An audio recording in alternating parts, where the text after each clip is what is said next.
Hi, everybody. It's Dr. Lassane again. I wanted to do a short broadcast, screencast in this case, about your Tk20 assignment for the course. It is fairly direct, but it has a couple of different components. So in order to kind of keep you organized, I'd like to go through it here.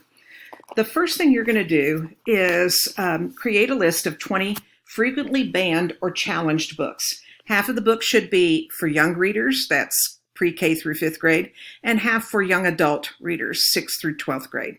The book should reflect diversity, which includes race and ethnicity, but also socioeconomic status, different forms, formats, body image, disabilities, genres, you name it, have some diversity here. A good place to begin to find these books is with ALA's Office of Intellectual Freedom, and I've given you the link here to Banned Books Week, which will have a listing of the most frequently banned books. Once you've compiled this list, and be sure to use APA format for the bibliography, complete the following activities. First, select two libraries in your district. One elementary and one middle or high school. Search their collections, and you should be able to do that online, and see which, if any of the books are part of the collection, highlight those titles. Then, part 2, write a rationale for one of the banned or challenged books for elementary and one for middle school, high school. Use the guidelines that you will see here. This will take you to the National Council of Teachers of English website and show you how to write a rationale for a challenged book.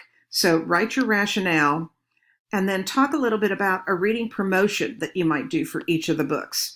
You can include instructional strategies. You can select different kinds of strategies, totally up to you. Finally, include a description of the following Twitter accounts, which you've been following since the beginning of the semester, which discuss censorship. NCAC, which is the National Coalition Against Censorship, OIF, which is the Office of Intellectual Freedom, and Banned Books Week, which is kind of self-explanatory. You need to do every part of this in order to get your credit for TK20. Your credit for TK20 is 100 points. That's a big piece of your final grade. You cannot make an A without doing this successfully.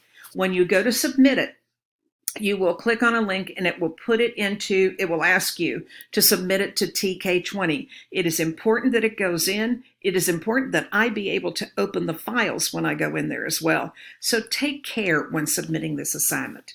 Thanks so much for all your attention.